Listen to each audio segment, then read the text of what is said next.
Halo, Assalamualaikum warahmatullahi wabarakatuh. Bertemu lagi sama Kak Kamil.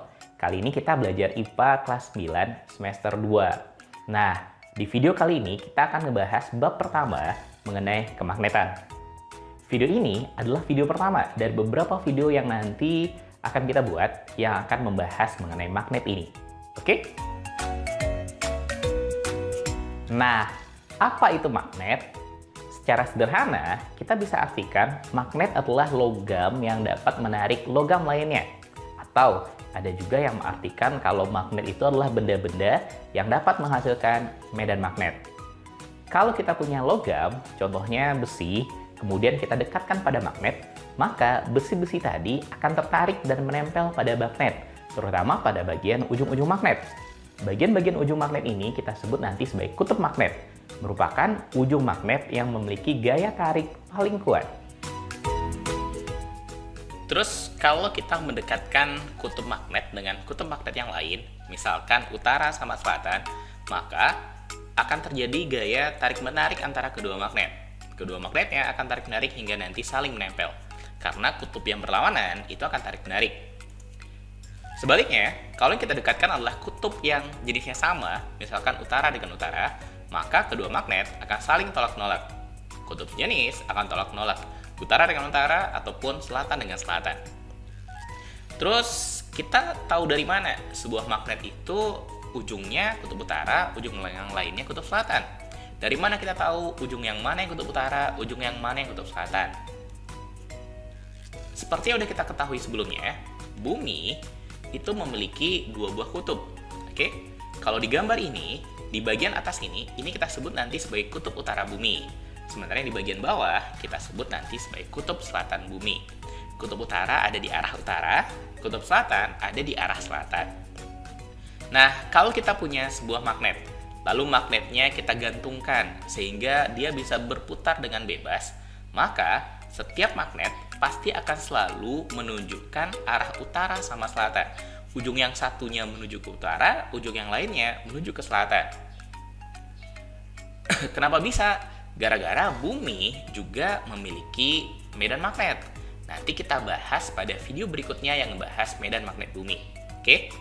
Nah, bagian magnet yang menuju kutub utara itu kita sebut sebagai kutub utara. Oke?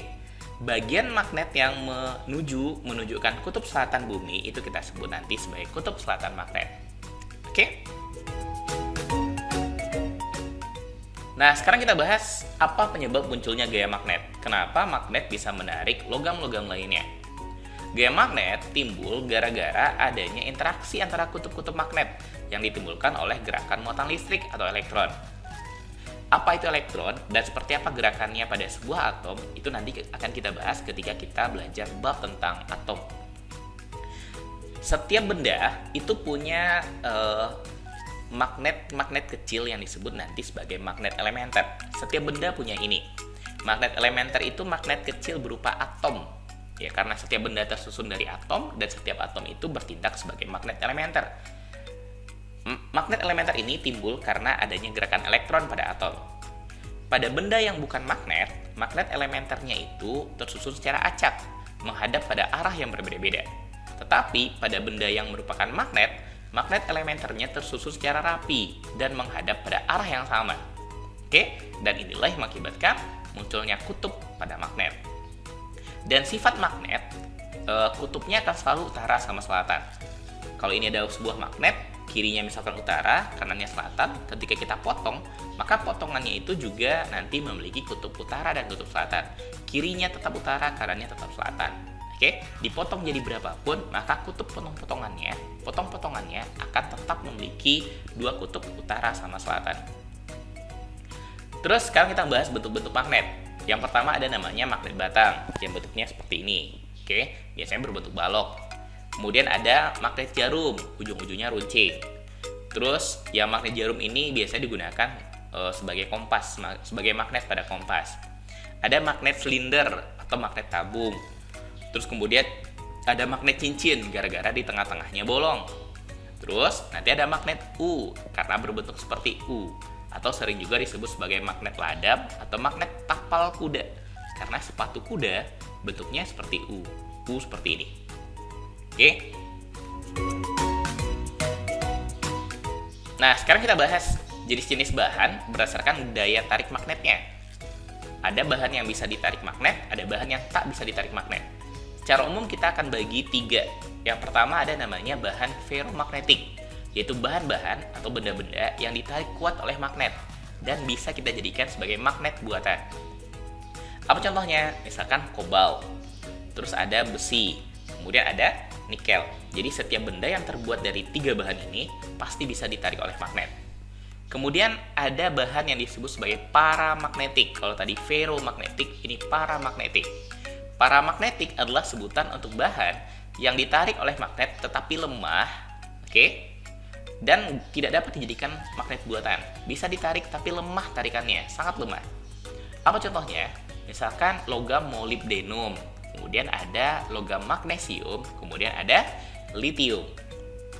Kemudian yang ketiga, ada yang namanya diamagnetik, bahan yang tidak dapat sama sekali ditarik oleh magnet. Apa contohnya? Misalkan tembaga, lalu kemudian ada emas, lalu kemudian ada perak. Oke? Sama bahan-bahan non-logam lainnya, misalkan kayu, plastik, dan lain-lain. Oke? Ini 3 jenis bahannya. Pahami masing-masing namanya. Ferromagnetik ditarik kuat, paramagnetik ditarik lemah, diamagnetik yang tak dapat ditarik oleh magnet. Terus karena tadi bahan ferromagnetik bisa dibuat magnet, nah gimana cara membuat magnetnya? Ada 3 cara untuk membuat magnet dari bahan ferromagnetik. Yang pertama, ada dengan cara menggosok bahan ferromagnetik dengan magnet. Kita punya sebuah batang, misalkan terbuat dari besi.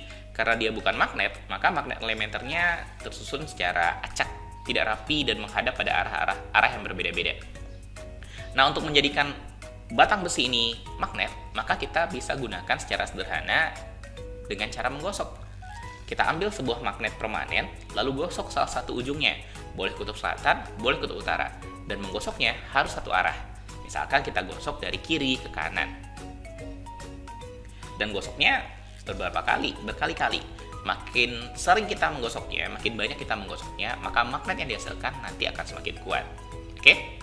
Setelah digosok berkali-kali, maka nanti batang besi ini akan berubah menjadi magnet. Karena magnet elementernya akan tersusun secara rapi dan menghadap pada arah yang sama. Nah, sekarang gimana cara kita menentukan yang mana kutub utara dan mana yang kutub selatan? Prinsip dasar dalam cara menggosok ini, ketika kita gosok dari kiri ke kanan, maka ujung yang kanan ini, ujung terakhir yang disentuh, itu akan memiliki kutub yang berlawanan dengan kutub magnet yang disentuh, yang menyentuhnya. Karena tadi yang menyentuhnya kutub selatan, maka yang terakhir digosok kan tadi bagian kanan. Maka yang kanan ini punya kutub yang berlawanan dengan selatan. Yang kanan ini merupakan kutub utara. Oke? Sementara yang ujung satu lagi, kutub selatan. Ingat prinsipnya, bagian terakhir yang digosok akan memiliki magnet berlawanan dengan magnet yang menggosoknya. Oke? Dengan kutub yang menggosoknya. Kalau yang menggosoknya kutub selatan, maka bagian yang terakhir yang digosok itu akan jadi kutub utara. Oke? Ini cara yang pertama. Cara yang kedua, itu dengan cara menginduksi bahan ferromagnetik. Menginduksi artinya mendekatkan. Kita ambil batang logam yang tadi bukan magnet, terus kita dekatkan dengan magnet permanen pada benda yang merupakan magnet permanen. Maka si magnet ini akan mempengaruhi besinya, dan besinya akan menjadi magnet juga.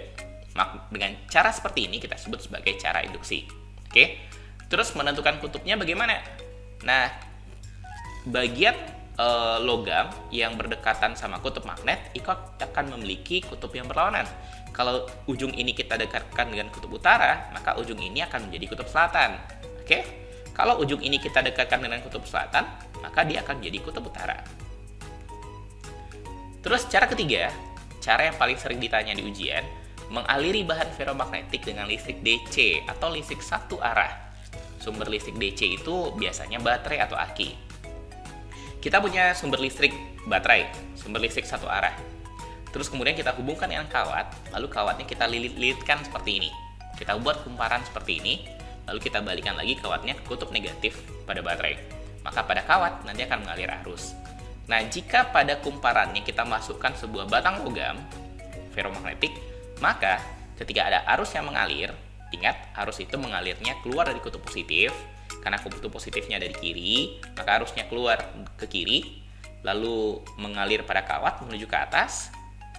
Karena ia berupa lilitan, maka tiba di atas dia akan turun ke bawah, di belakang dia akan ke bawah, kemudian ketika di depan dia akan ke atas lagi, begitu seterusnya. Muter-muter hingga kemudian ke bawah, balik lagi ke baterai, masuk ke dalam kutub negatif. Oke? Ketika ada arus yang mengalir, maka batang logam ini akan berubah menjadi magnet. Magnet elementernya akan tersusun secara rapi. Terus, bagaimana cara kita menentukan yang mana yang kutub utara dan yang mana kutub selatannya? Caranya gampang, kita cukup pakai kaidah tangan kanan. Oke? Pada tangan kanan kita, untuk menentukan arah kutub utaranya, kita gunakan ke seluruh jari yang kita punya. Jempol sampai kelingking, 4 jari ini, itu akan kita gunakan untuk menunjukkan arah arus pada kawat yang berada di depan. Jadi arah arus listrik dapat ditunjukkan arahnya dengan 4 jari yang ini. Karena arusnya ke arah atas pada kawat yang di depan, maka jari-jari kita yang 4 ini kita arahkan ke arah atas. Terus jempol nanti akan menunjukkan arah kutub utara. Jempol akan menunjukkan arah kutub utara pada magnetnya. Jadi kalau pada gambar ini, ketika arusnya ke arah atas, maka 4 jari kita arahkan ke atas. Otomatis jempol akan menghadap ke kiri, sehingga bagian kiri dari logam ini itu akan jadi kutub utara. Dan bagian kanannya, ujung kanannya akan jadi kutub selatan. Ingat, kita menggunakan tangan kanan, bukan tangan kiri. Oke? Contoh lainnya, misalkan kalau gambarnya kita ubah. Kita punya baterai, lalu kemudian ada kawat yang dililitkan pada sebuah batang besi. Nah, kemana arah kutub utara dan selatannya? Yang pertama, tentukan dulu arah arus dari baterai. Arus akan keluar dari kutub positif. Oke, keluar menuju atas, lalu kemudian ke kiri, kemudian muter-muter pada lilitan. Pada bagian depan lilitan, arusnya akan ke arah kanan, lalu muter di belakang ke arah kiri, muter lagi, dan seterusnya hingga nanti masuk lagi ke dalam baterai lewat kutub negatif. Nah, kita gunakan tangan kanan lagi untuk menentukan yang mana kutub utara dan selatan. Karena arah arus pada kawat bagian depan menuju ke kanan, panahnya menuju ke kanan, maka posisikan tangan kita dengan keempat jari, jempol hingga telunjuk ke arah kanan. Oke? Ujung-ujung jari, kuku-kukunya ini menghadap ke arah kanan. Terus kemudian, maka jempol kita akan menghadap kemana? Ke atas. Oke? Jadi tangan kita posisinya telungkup seperti ini ya, bukan telapak tangan yang kita lihat, tapi punggung tangan yang kita lihat seperti ini. Jadi 4 jari ini arahnya sesuai dengan arah arus pada kawat bagian kanan. Sementara jempol akan menunjukkan arah kutub utara. Karena jempolnya menuju ke atas, maka kutub utaranya ada di bagian atas. Oke? Paham? Caranya? Lihat punggung tangannya. Nah, soal seperti ini pernah keluar di UN. Ada UN IPA tahun 2017. Untuk tahun ini, UN dihapuskan. Terus ada ujian asesmen. Tapi ujian asesmen itu hanya untuk kelas 8, kelas 9 enggak. Terus kelulusan ditentukan oleh apa? Oleh ujian sekolah. Oke? Ini tetap belajar untuk persiapan ujian sekolah meskipun UN-nya nggak ada. Nah, batang baja peki dibuat menjadi magnet, dan setelah menjadi magnet, beberapa kompas diletakkan di sekitar batang baja seperti gambar. Oke, ini batang bajanya dijadikan magnet dengan cara dialiri arus dari baterai. Ini lambang baterai. Kemudian setelah batang peki ini menjadi magnet, kemudian di sekitarnya diletakkan 4 buah kompas. 1, 2, 3, 4. Ini keterangan gambar kompasnya. Jarum kompasnya, yang merah itu utara, yang putih itu selatan. Ditanya, dari 4 buah gambar kompas ini, posisi kompas yang benar itu gambar nomor berapa saja?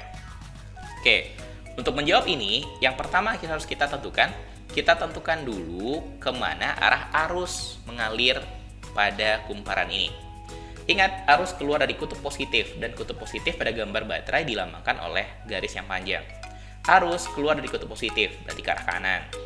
Di sini, arusnya berarti ke arah atas. Berarti pada kumparan ini, arusnya ke atas. Terus ke belakang, ke bawah, muncul lagi di sini, ke arah atas lagi, begitu seterusnya. Oke, kemudian di sini, di akhir dia akan turun ke bawah, masuk lagi ke baterai lewat kutub negatif maksudnya. Ini arus. Oke? Terus gimana cara kita menentukan kutub utara? Kita menentukannya pakai tangan kanan. Karena di bagian depan ini, pada kaut bagian depan, arusnya menuju ke atas, maka kita posisikan 4 jari kita ke arah atas. Lihat punggung tangan kita. Punggung tangan dengan jari-jari menuju ke atas. Maka otomatis jempol akan menghadap ke kiri. Maka kutub utara ada di sebelah kiri. Oke, jempol akan menunjukkan kutub utara. Jadi kutub utaranya ada di sebelah kiri. Sehingga P akan jadi kutub utara dan Q akan jadi kutub selatan. Q kutub selatan, P kutub utara. Kemudian, apa hubungan dengan kompas? Kompas itu juga magnet yang memiliki kutub utara dan selatan. Ketika magnet didekatkan dengan magnet, ingat, kalau kutubnya sejenis, dia akan tolak menolak.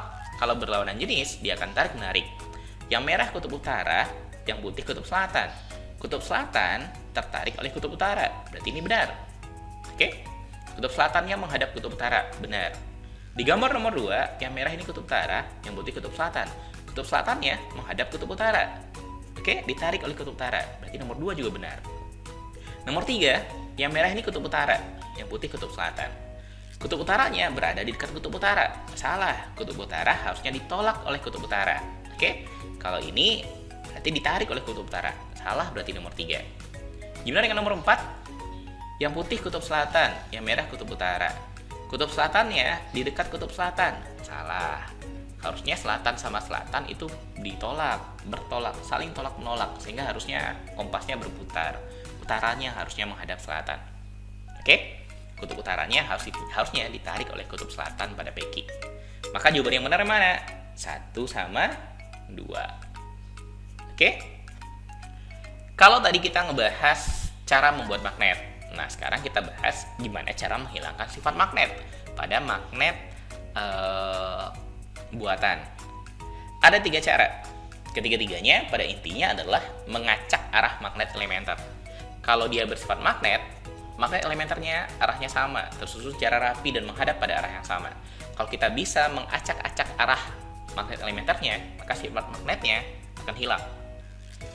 Yang pertama, kita bisa acak dengan cara dipukul. Jadi magnet ketika kita pukul-pukul, sifat magnetnya akan hilang. Oke?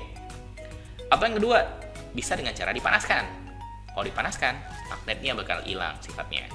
Atau yang ketiga, kita aliri dengan arus, kita lilitkan dengan arus, tapi arusnya lah arus bolak-balik atau sering disebut sebagai arus AC. AC ini bukan AC pendingin ruangan ya, bukan air conditioner, tapi AC ini adalah alternating current, artinya arus bolak-balik, arus listrik bolak-balik. Dari mana sumber arus listrik bolak-balik? Dari listrik rumah. Kalau listrik pada baterai atau aki itu menghasilkan arus listrik satu arah. Tapi kalau arus listrik dari rumah, dari generator PLN, itu arus listriknya arus listrik bolak-balik. Ketika kita lilitkan magnet dengan itu, maka sifat magnetnya akan hilang. Oke, sekian dulu video pembelajaran kali ini. Mudah-mudahan paham dengan apa yang tadi sudah Kak terangkan. Terus jangan lupa diulang-ulang lagi, lalu kemudian kerjakan latihan soal sebanyak-banyaknya, biar makin paham dengan materi tentang kemagnetan yang tadi sudah kita pelajari. Oke? Jika videonya dirasa bermanfaat, jangan lupa like lalu share ke teman-teman ya, biar makin banyak yang terbantu. Terus jangan lupa subscribe channel Rumah Belajar Kamil, biar tidak ketinggalan video-video terbaru dari Rumah Belajar Kamil. Oke? Terima kasih. Assalamualaikum warahmatullahi wabarakatuh.